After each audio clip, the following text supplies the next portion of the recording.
Sulawesi Tengah memiliki potensi wisata yang menarik dikunjungi serta memiliki komoditas yang berlimpah untuk dijadikan sebuah produk berkualitas dalam negeri. Pada abad ke-19, Alfred Russel Wallace asal Inggris melakukan penelitian di Kepulauan Melayu atau Hindia Timur yang sekarang menjadi negara Singapura, Malaysia, dan Indonesia. Dalam penelitiannya yang bernama Wallacea Line, terdapat perbedaan flora dan fauna dari Asia dan Australia, dan terdapat garis pemisah yang dimulai dari Selat Lombok hingga Selat Makassar, serta Laut Sulawesi hingga Kepulauan Sangihe.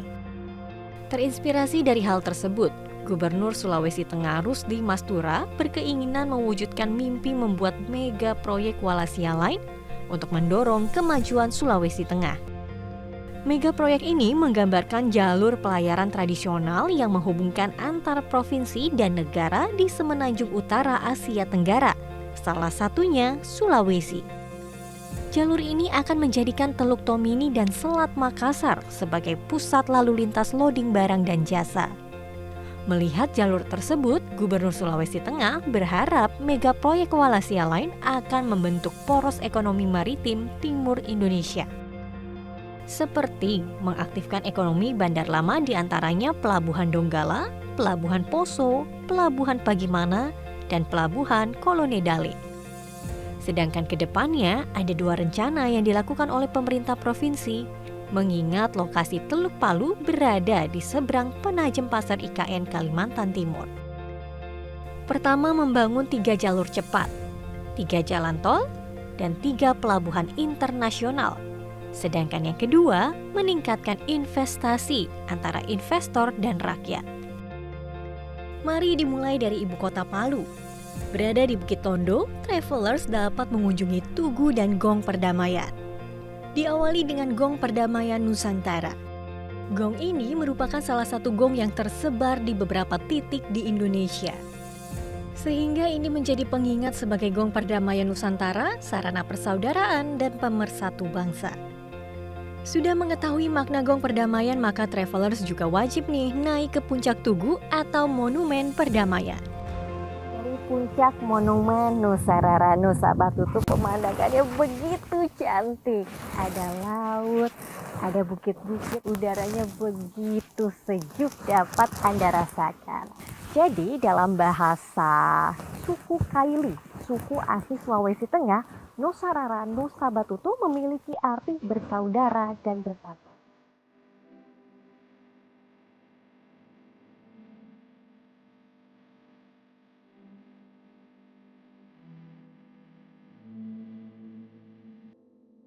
Menikmati keindahan alam Sulawesi Tengah lainnya, travelers bisa beranjak ke Bukit Matan Timali di Kabupaten Sigi.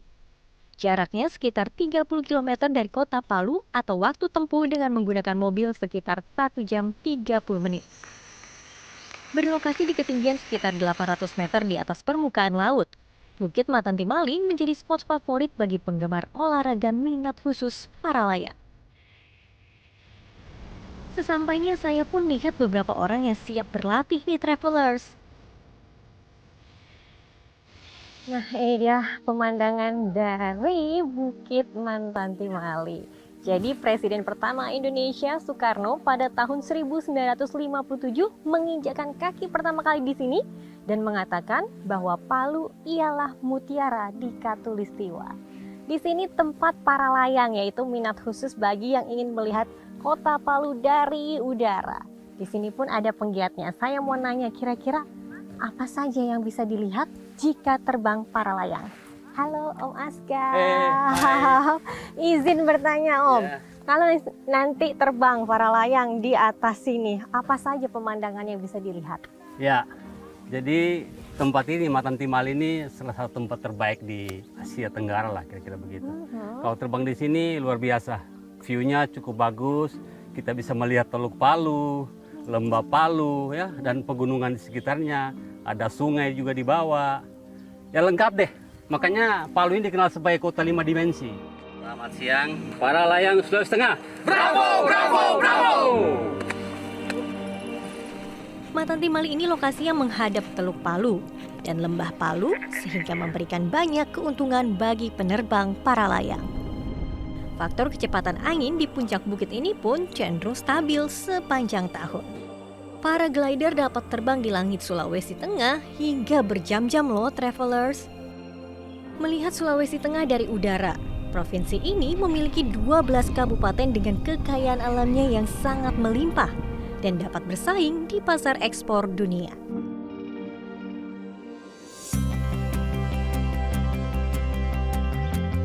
Melihat Sulawesi Tengah dari udara, kira-kira potensi apa lagi yang tersimpan di Mutiara Katulistiwa ini? Tetap di Journey ya, travelers!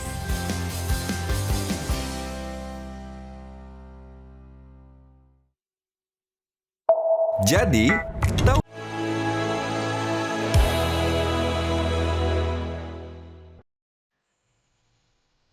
Keberadaan cagar budaya situs megalitik tidak lepas dari peranan masyarakat suku Lore sebagai masyarakat asli yang tinggal di kawasan Taman Nasional Lore-Lindu.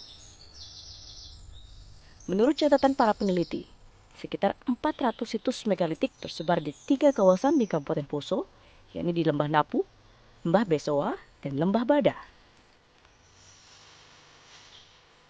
Di Lembah Besoa atau masyarakat menyebutnya Lembah Behoa, saya berkenalan dengan Pak Amin, tokoh adat setempat yang sepanjang masa hidupnya menjaga warisan berharga tradisi Lore, termasuk bagaimana hukum adat Lore berperan dalam melindungi situs purbakala.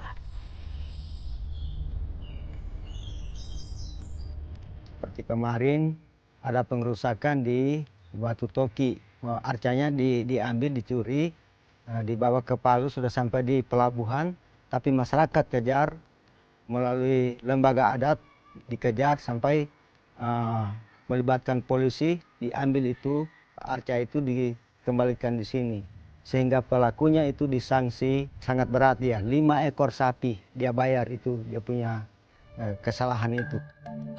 Saya asik berbincang dengan Pak Amin di bawah buho atau lumbung padi milik masyarakat suku Lore. Selain menjadi tempat masak atau dapur dengan tungku perapian di tengah, tempat ini memang biasanya dijadikan sebagai tempat mugombo atau tempat musyawarah adat dilakukan. Jadi setiap rumah adat Tambi itu harus ada buhonya karena tempat menyimpan padi.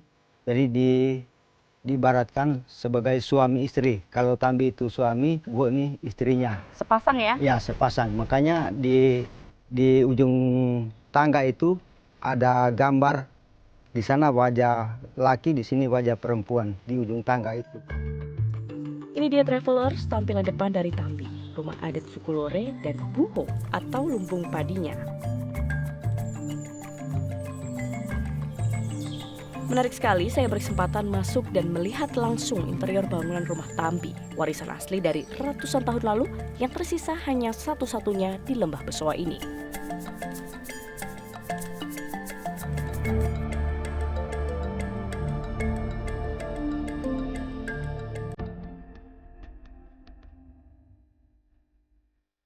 Travelers, saya masih bersama Pak Iksam mengunjungi situs megalitik lainnya. Kali ini kami ke situs megalitik Pokekea. Ini apa Pak? Situs? Ini salah satu tinggalan megalitik yang khas dan unik di situs Pokekea ini. Namanya Kalamba. Ini Kalamba juga ya? Masih jenis Kalamba. Pak, ini kalau kita lihat motifnya wajah ya Pak ya? Ya benar. Jadi di sekeliling wadah Kalamba ini terdapat 8 ragam hias menyerupai wajah manusia. 8 melingkar Ya, di Kalamba ini. Jadi dia Maknanya apa Pak? diasumsikan itu sebagai penjaga di 8 arah mata angin supaya bisa memberkati kehidupan masyarakat di masa lampau. Kalau kita lihat situs megalitik di Poso ini kan luar biasa banyak, Ya, melimpah begitu di berbagai tempat, di Lembah Napu sebelumnya, kita ke di Lembah Napu. Besoa juga. Maknanya apa Pak melihat adanya situs-situs megalitik ini? Pertama nilai akademis.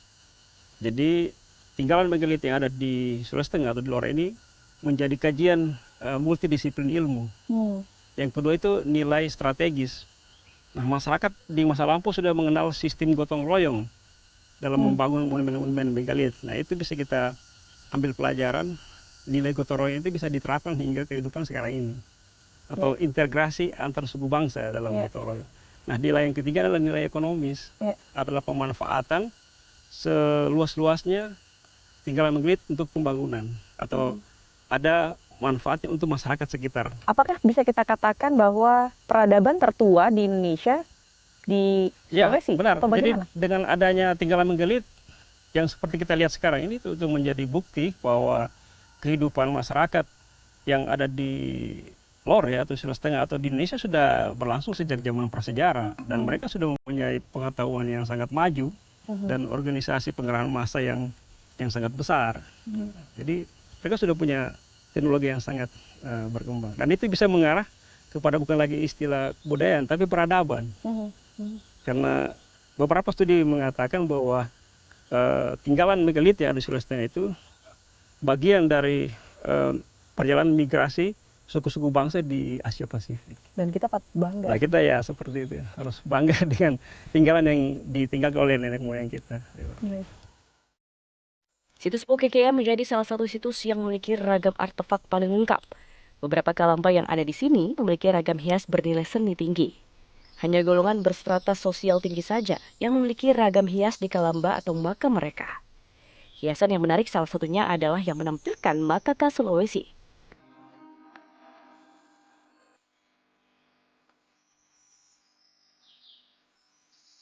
Selain kalamba ada juga domen atau meja batu makam dan beberapa arca menhir atau patung batu.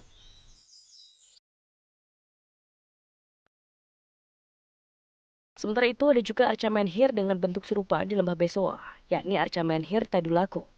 Arca ini dipercaya merupakan penggambaran panglima perang di masa megalitikum.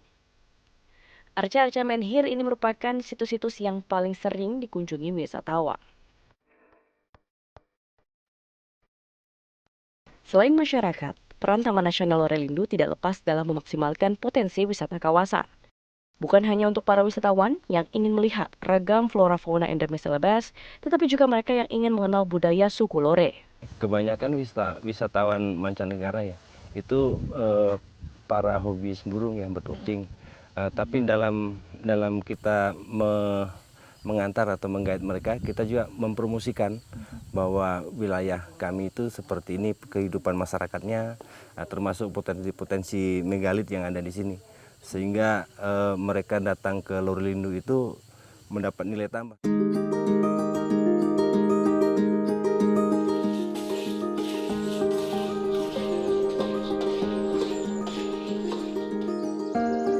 Memang perlu kerja keras banyak pihak agar kita bisa melestarikan apa yang ditinggalkan leluhur kita. Warisan berharga yang perlu kita jaga.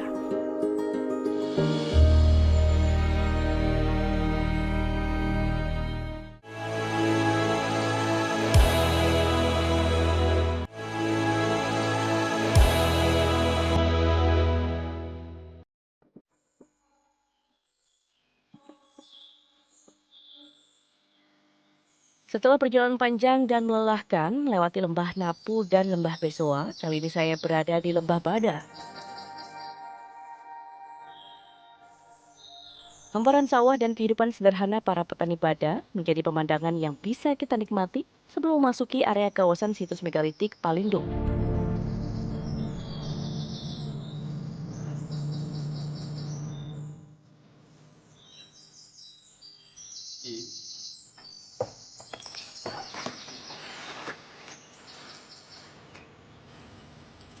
Ya, sekarang kita sampai di... Ini namanya Palindo Lara, Pak. Artinya apa itu? Kalau dalam bahasa Lore, dialek Bali itu artinya pelipur lara, ya, orang yang bijak. Jadi ini fungsinya Jadi di masa megalitik, di masa prasejarah, fungsinya itu adalah untuk pemujaan.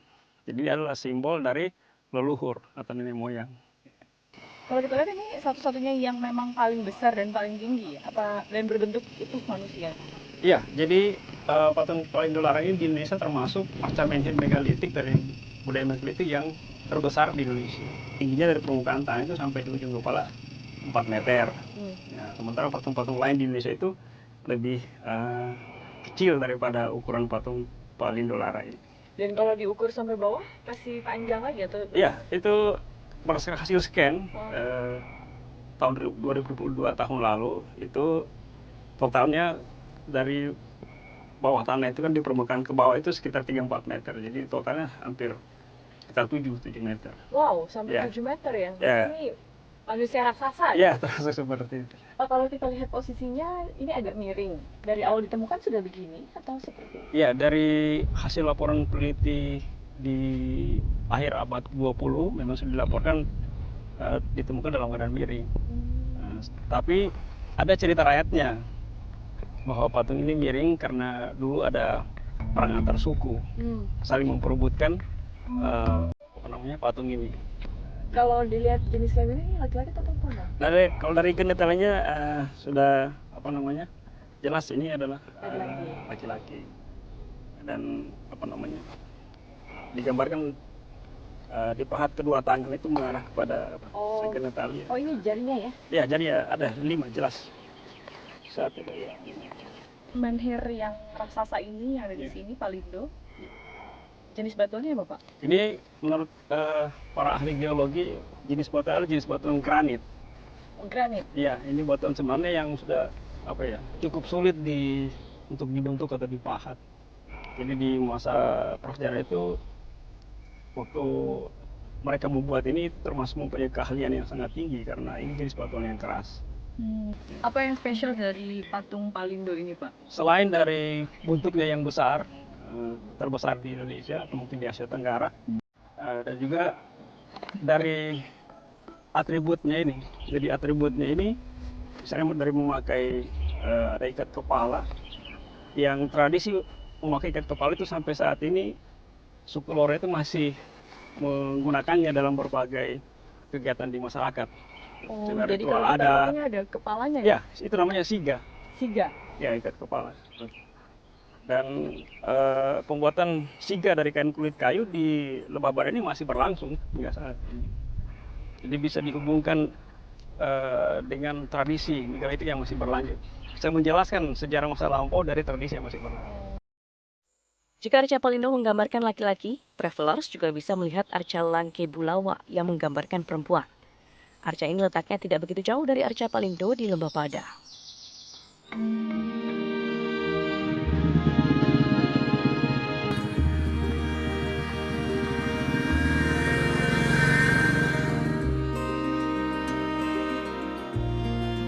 Permisi, Bapak. Iya.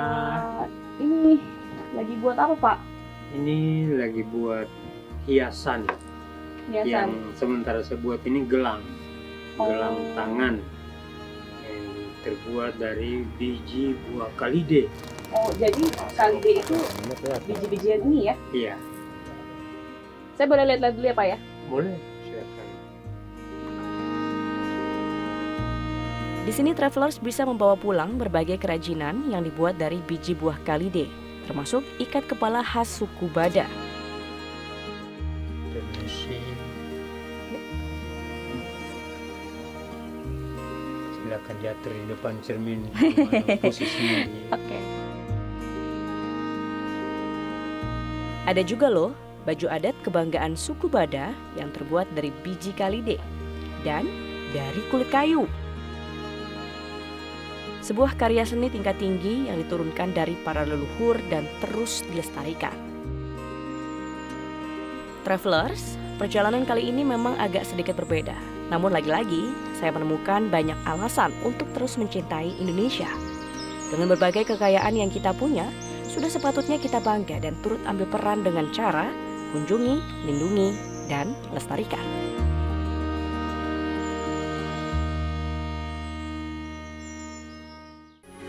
Metro TV. Jelajahi cara baru mendapatkan informasi. Download Metro TV Extend sekarang.